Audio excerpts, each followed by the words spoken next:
Bismillahirrahmanirrahim. Alhamdulillah hamdan katsiran tayyiban mubarakan fih kama yuhibbu rabbuna wa yardah. Asyhadu an la ilaha illallah wahdahu la syarika lah wa asyhadu anna Muhammadan abduhu wa rasuluh. Salawatu rabbi wa salamuhu wa barakatuhu alaihi wa ala alihi wa sahbihi ajma'in. Amma ba'du. Baik, ikhwan sekalian rahimani wa rahimakumullah. Alhamdulillah, di pagi hari ini Allah Subhanahu wa taala kembali pertemukan kita di tempat yang penuh berkah. Insyaallah taala kita bersama-sama untuk bertulabul ilmi, mendengarkan hadis, ayat yang semoga menambah keimanan, ketakwaan kita kepada Allah Azza wa Jalla. Baik ikhwah, kita akan lanjutkan kajian kita yang sebelumnya kita telah membahas tentang ma'rifatu nabiyyikum Muhammadin sallallahu alaihi wasallam. Kita masih pada pembahasan mengenal sosok manusia yang paling mulia, suri teladan kita, yaitu Nabi Muhammad sallallahu alaihi wasallam. Sebelumnya kita telah membaca matan dari kitab Ushul Salasah yang terkait dengan Nabi Muhammad sallallahu alaihi wasallam. Sekarang kita akan membaca nama dan nasab beliau.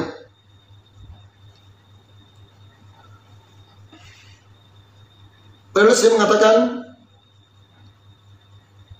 la budda an na'rifa anin Nabi sallallahu alaihi wasallam umuran minha. Kita harus mengenal dari Rasul sallallahu alaihi wasallam beberapa perkara, di antaranya ismuhu wa nasabuhu. Yang pertama, nama dan nasabnya. Siapakah Rasul sallallahu alaihi wasallam? Kalau sekarang anak-anak muda ya, akan mungkin anak-anak kecil, mereka hafal betul pemain-pemain sepak bola atau jagoan-jagoan yang mereka tokohkan. Maka sangat disayangkan jika mereka tidak mengenal nabinya, Nabi Muhammad sallallahu alaihi wasallam. Nama beliau adalah Muhammad ibnu Abdullah, Muhammad bin Abdullah ibni Abdul Muttalib bin Abi Muttalib bin Hashim, Muhammad bin Abdullah bin Abdul Muttalib bin Hashim bin Abdi Manaf bin Qusay bin Kilab bin Murrah bin Ka'ab bin Lu'ay bin Ghalib bin Fihr bin Malik bin Nadar bin Kinanah bin Khuzaimah bin Mudrikah bin Ilyas bin Mudar bin Nizar bin Ma'ad bin Adnan. Insyaallah nasab beliau panjang ya. Seorang lagi, Muhammad bin Abdullah bin Abdul Muttalib bin Hashim bin Abdi Manaf bin Qusay bin Kilab bin Murrah bin Ka'ab bin Lu'ay bin Ghalib bin Fihr bin Malik bin Nadar bin Kinanah bin Khuzaimah bin Mudrikah bin Ilyas bin Mudar bin Nizar bin Mu'ad bin Ma'ad bin Adnan. Nah, ini nasab beliau. Jadi nasab beliau lumayan panjang ya. Kemudian ya kawan,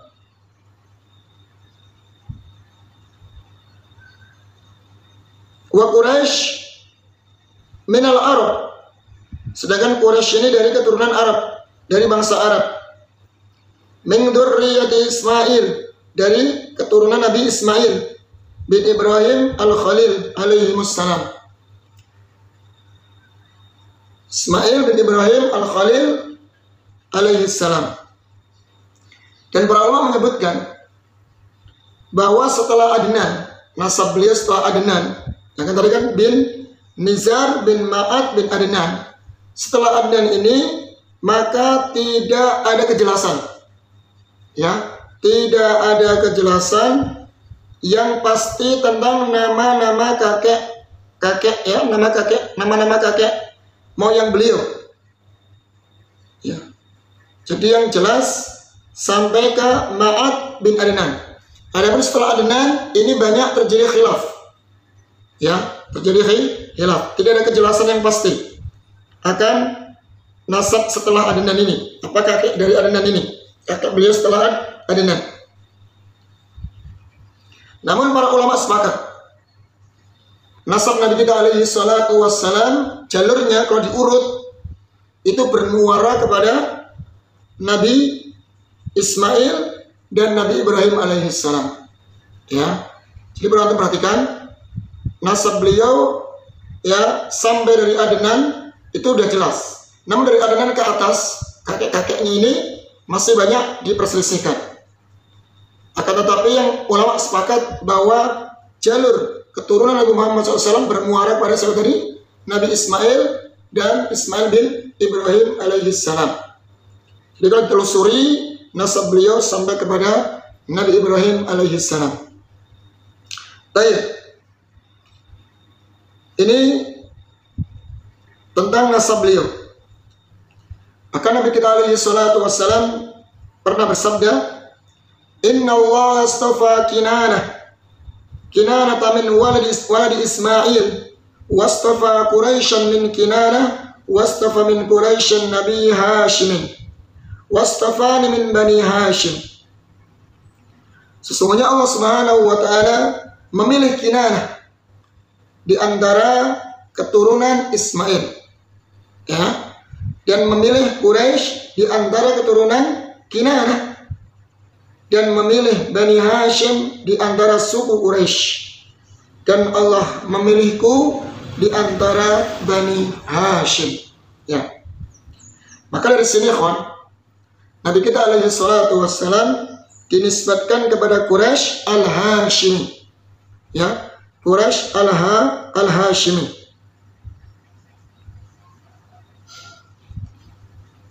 Karena dari Bani Hashim inilah di antara suku Quraisy yang dipilih Allah Subhanahu wa taala, ya, yang dipilih Allah Subhanahu wa taala dari Nabi kita alaihi salatu wassalam. Jadi Allah memilih sosok seorang Nabi Muhammad sallallahu alaihi wasallam dari Bani Hashim.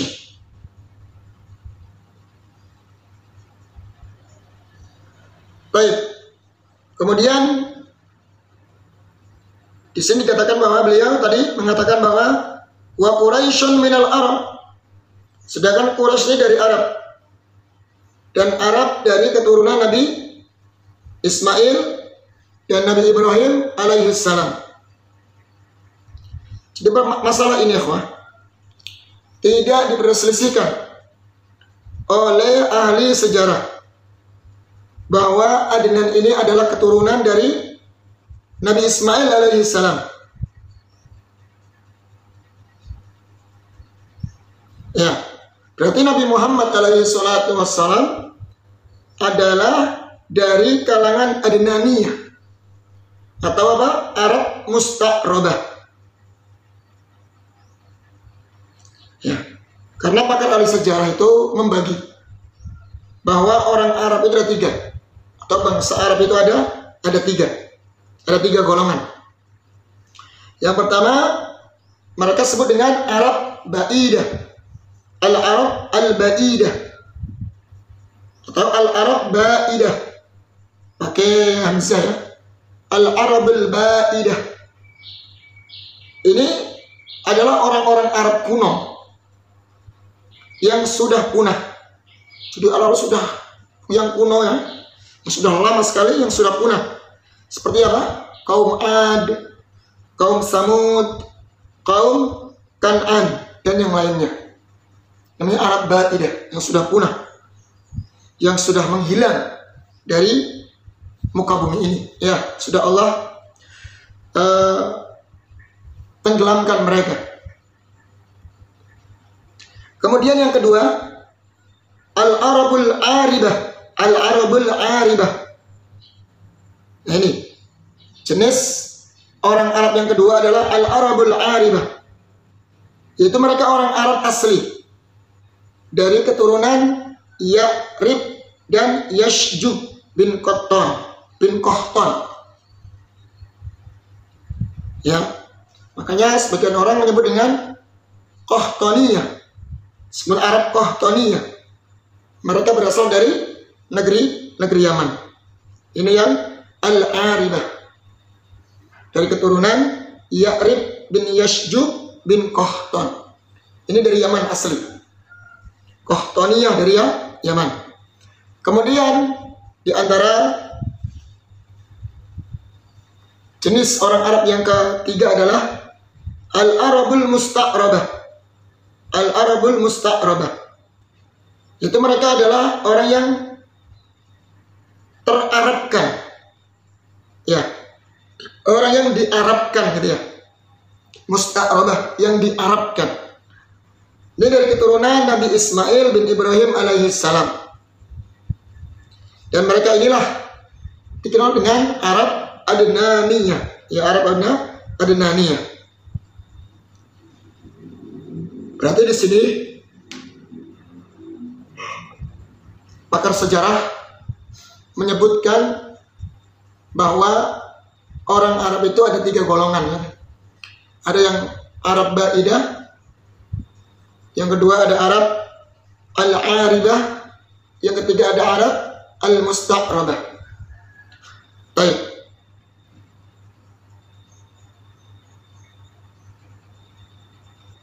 Kenapa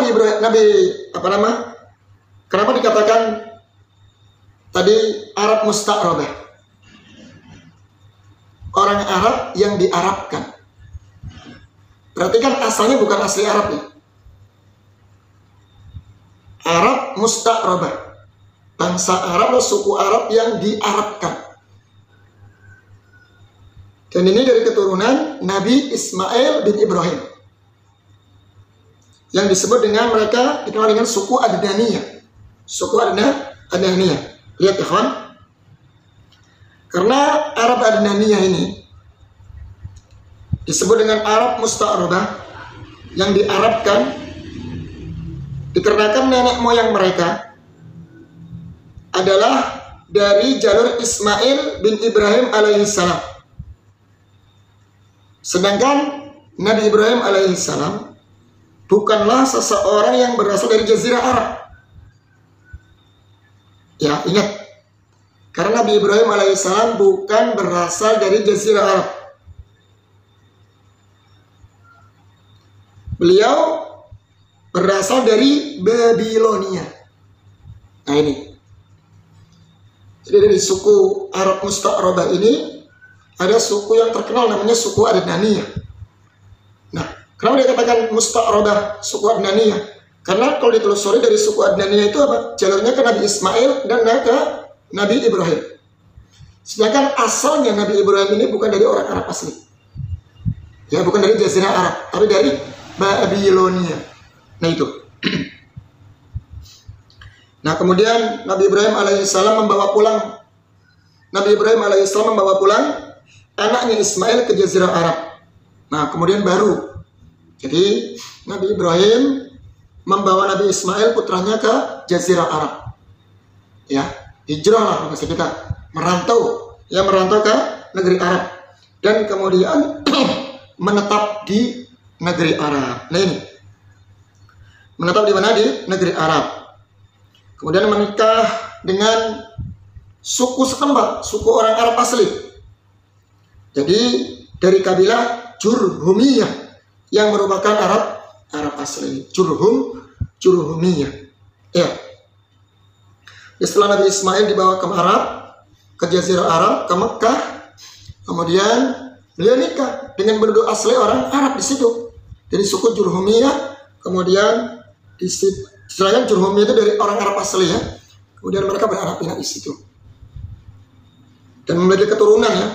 Keturunan itulah nanti dinamakan apa? Arab Musta'rabah. Ya, karena di antara dari keturunan apa? Adnaniyah. Dari sini ya kawan, kita tahu bahwa Quraisy atau suku Quraisy itu berasal dari keturunan Nabi Ismail. Ya, ternyata suku Quraisy itu punya kemuliaan ya. Kalau ditelusuri dia ya muaranya ke Nabi Ismail bin Ibrahim alaihissalam. Namun perlu kita ketahui ya, nggak semua suku Quraisy ini beriman kepada Allah. Buktinya banyak ya, di antara suku Quraisy yang tidak beriman. Seperti siapa kemarin? Pamannya beliau, Abu Jahal, Abu Lahab, ya, Nadhr bin Haris, Umayyah bin Khalaf, Ubay bin Khalaf. Ini kan semua keturunan ini dari Nabi Ismail juga, Nabi Ismail bin Ibrahim. Namun mereka tidak, ya, keturunan yang mulia inilah tidak serta-merta menjadikan mereka beriman. Jadi ini sebagai bantahan kepada orang-orang yang berbangga-bangga dengan nasab. Ingat, kemuliaan nasab itu ketika dia beriman kepada Allah. Walaupun nasab Anda mulia, sampai ke Nabi kita alaihi salatu wassalam, namun kalau tidak menjalankan perintahnya, melakukan maksiat, meninggalkan perintah-perintah Allah, melanggar larangannya, apalagi tidak beriman, na'udzubillah, maka tidak ada kemuliaan sedikit pun. Ngapain bangga dengan nasab? Karena Allah mengatakan, inna akramakum indallahi atqakum. Sesungguhnya manusia yang paling mulia di antara kalian adalah orang yang paling bertakwa kepada Allah Azza wa Jalla. Ya. Dan Rasulullah juga mengingatkan, wa man bata'a amaluhu lam yusri bihi nasabuhu. Dan barang siapa yang lambat amalannya, maka nasabnya tidak akan mengejarnya. Maka kemuliaan dengan beriman kepada Allah Azza wa Jalla, bukan karena kemudian membanggakan nasabnya. Ya, apa arti sebuah nasab? Kalau dia tidak taat kepada Allah Subhanahu wa Ta'ala. Apa arti sebuah nasab? Kalau dia mendustakan hadis-hadis Rasulullah SAW. Apa gunanya nasab? Kalau dia lancang melakukan perbuatan bid'ah sehingga menjadikan murka Allah Azza wa Jalla. Baik, itu ya kawan ya. Itu sedikit dari penjelasan nasab Rasul Sallallahu Alaihi Wasallam terhadap beliau. Kalau diulur ya nasabnya ditelusuri, maka bermuara kepada Nabi yang mulia Ismail bin Ibrahim alaihissalam. Baik, jelas ya. Sekarang kita bahas umur beliau. Di antara hal yang perlu kita ketahui adalah umur beliau.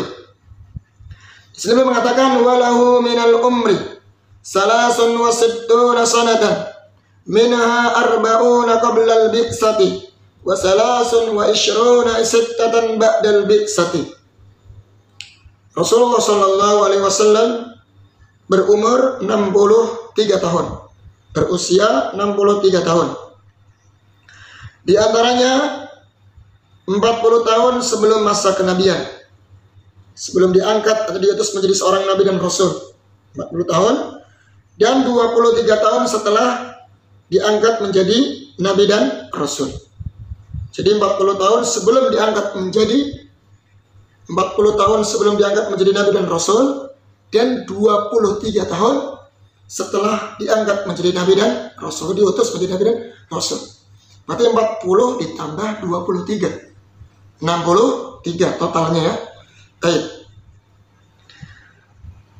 Di Nabi Muhammad alaihi salatu wassalam, kalau kita baca sejarah ya, sedikit baca sejarah atau baca sirah beliau. Beliau lahir di tahun gajah. Ya. Kenapa dinamakan tahun gajah dulu? Karena di waktu tahun itulah Allah Subhanahu wa Ta'ala membinasakan, menghancurkan tentara-tentara yang mengendarai gajah ketika mereka hendak menghancurkan Ka'bah. Kita masih ingat ya, dalam surat Al-Fil itu, alam taro kaifa fa'ala rabbuka bi ashabil fil. Bukankah engkau melihat bagaimana yang Allah perbuat kepada ashabul fil, ya, pasukan-pasukan yang menaiki gajah, pasukan yang menaiki gajah. Jadi pasukan gajah ini ingin menghancurkan Ka'bah, ya, menghancurkan Ka'bah yang dipimpin oleh siapa? Raja Abraha waktu itu. Alam yaj'al kaidahum fi tadlil.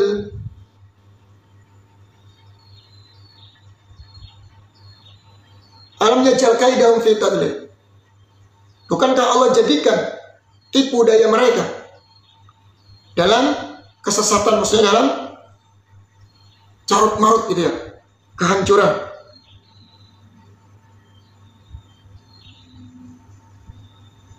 Wa arsala alaihim tayran ababil.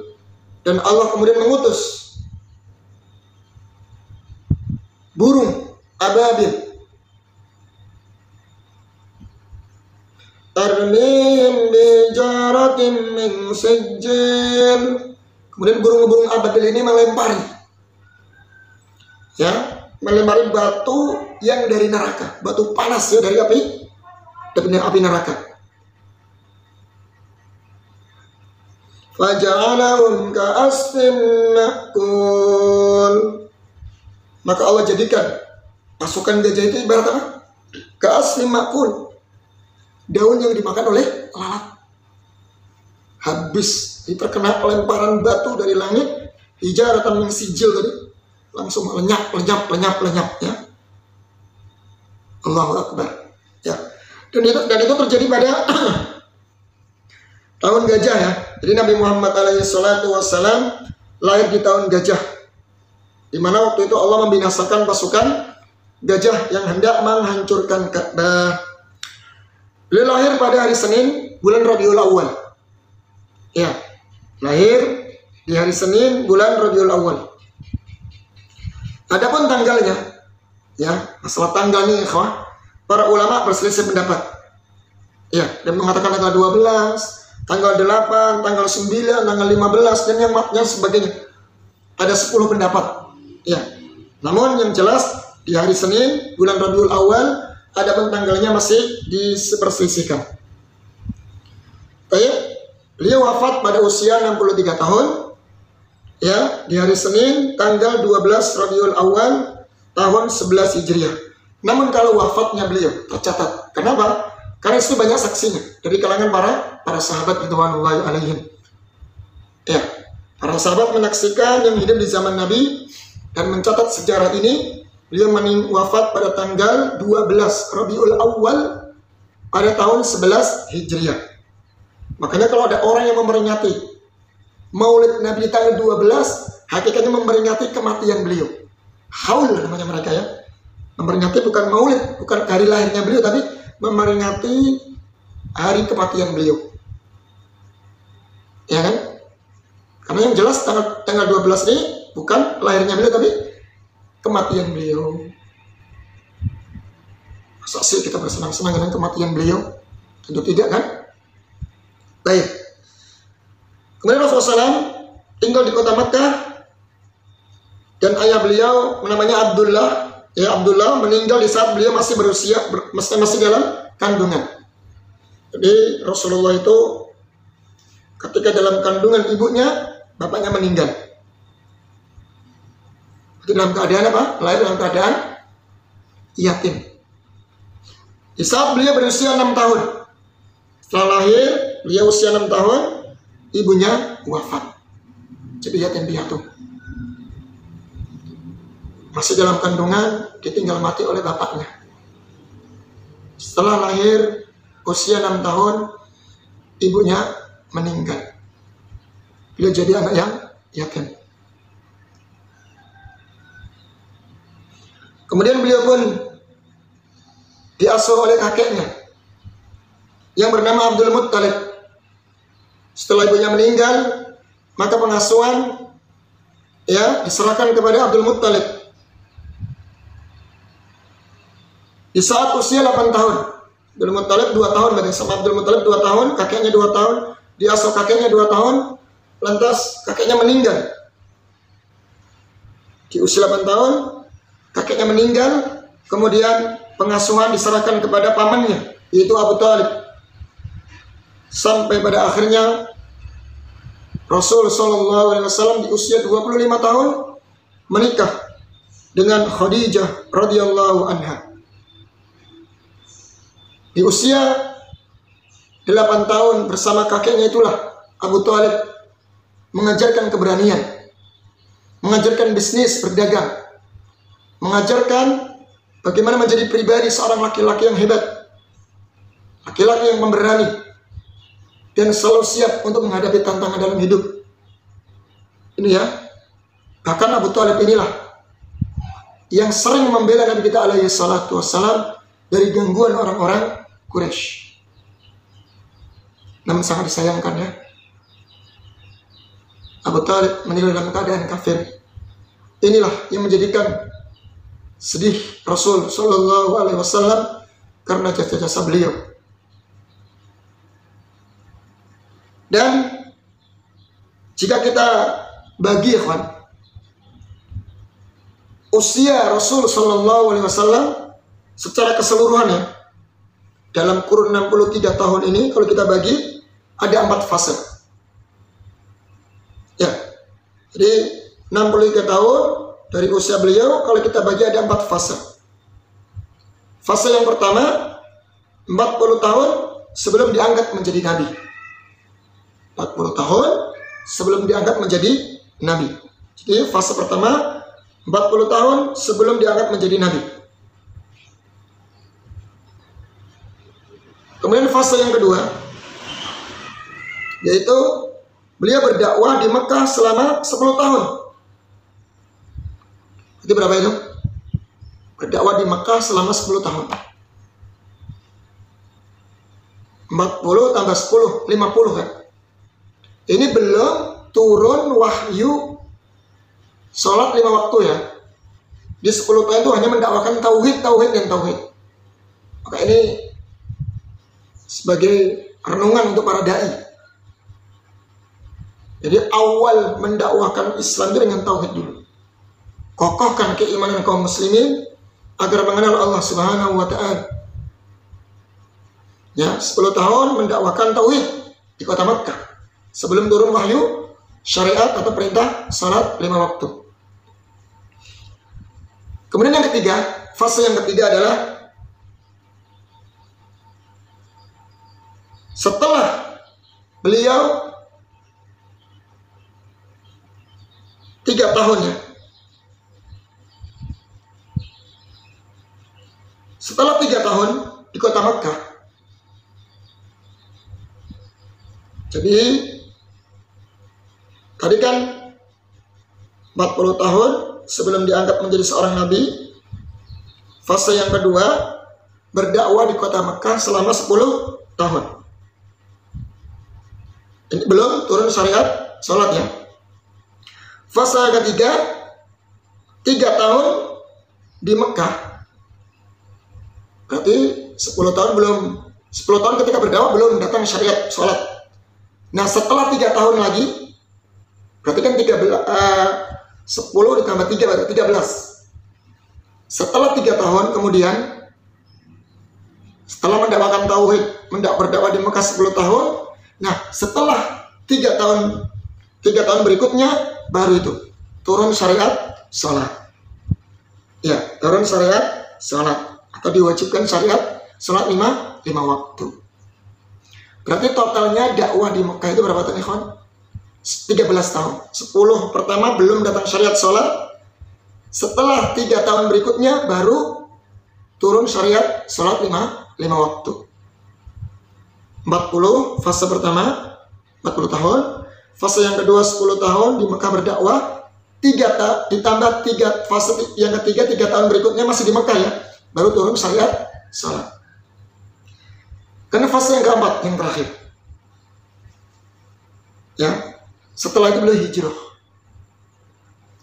Selama 13 tahun di Mekah totalnya ya, 10 tahun pertama berdakwah tauhid, kemudian setelah 3 tahun berikutnya turun syariat salat, baru beliau hijrah ke Madinah. Hijrah ke Madinah dan menetap di Madinah selama 10 tahun.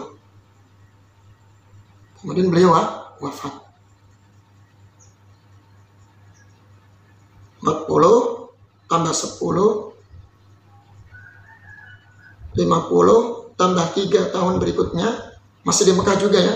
Setelah turun syariat salat 3 tahun jadi 53 ditambah 10 tahun di Mekah, di Madinah. 10 tahun di Madinah jadi 63 tahun. Baik. Itu kurang lebih seperti itu ya. Apa namanya? Fase kehidupan Nabi kita alaihi salatu wassalam. Kemudian beliau diangkat menjadi nabi dengan turun surat Al-Alaq, Iqra bismi rabbikal ladzi khalaq. Kita sudah hafal itu ya. Kemudian beliau diperintahkan oleh Allah Subhanahu wa taala ketika itu untuk berdakwah. Yang penting untuk berdakwah dengan surat Al-Mudaththir. Lantas kemudian beliau diangkat ke langit, di Isra Mi'raj kan ya. Diangkat ke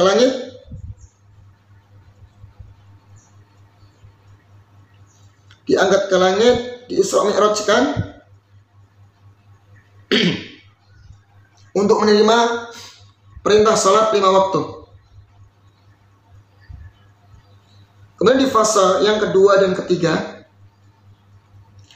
itu disebut dengan fase kenabian, tahun kenabian.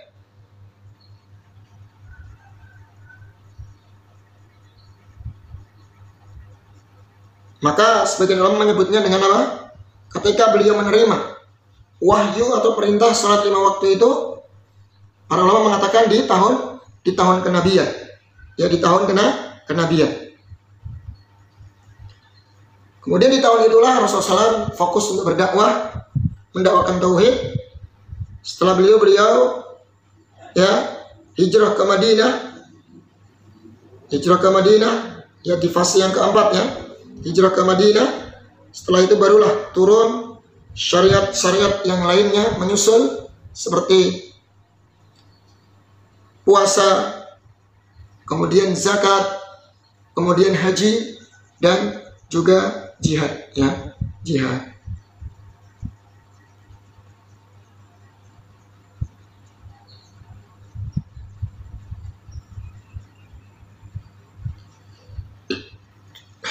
Jadi saya apa ya? Kata beliau di sini, in qasamat fatratuhu bi'satihi sallallahu alaihi wasallam ila. Jadi kalau kita bagi ya waktu diutusnya Rasulullah sallallahu alaihi wasallam itu ada 2 di sini, jelasin. Fatratun Makkiyah wa fatratun Madaniyah. Di masa di kota Makkah dan masa di kota Madinah. Istamarat salah satu asyara aman. Kalau di Makkah ya totalnya ada berapa tadi? 13 tahun. 10 tahun pertama itu beliau berdakwah sebelum turun syariat salat 5 waktu. Setelah 3 tahun berikutnya baru turun syariat salat 5 waktu. Kemudian fatrah masa di Madinah istamarat asyrata aqwamin. Itu berjalan selama 10 tahun. Nah, setelah di Madinah inilah turun syariat yang lainnya menyusul seperti puasa, zakat, haji dan jihad dan yang lainnya.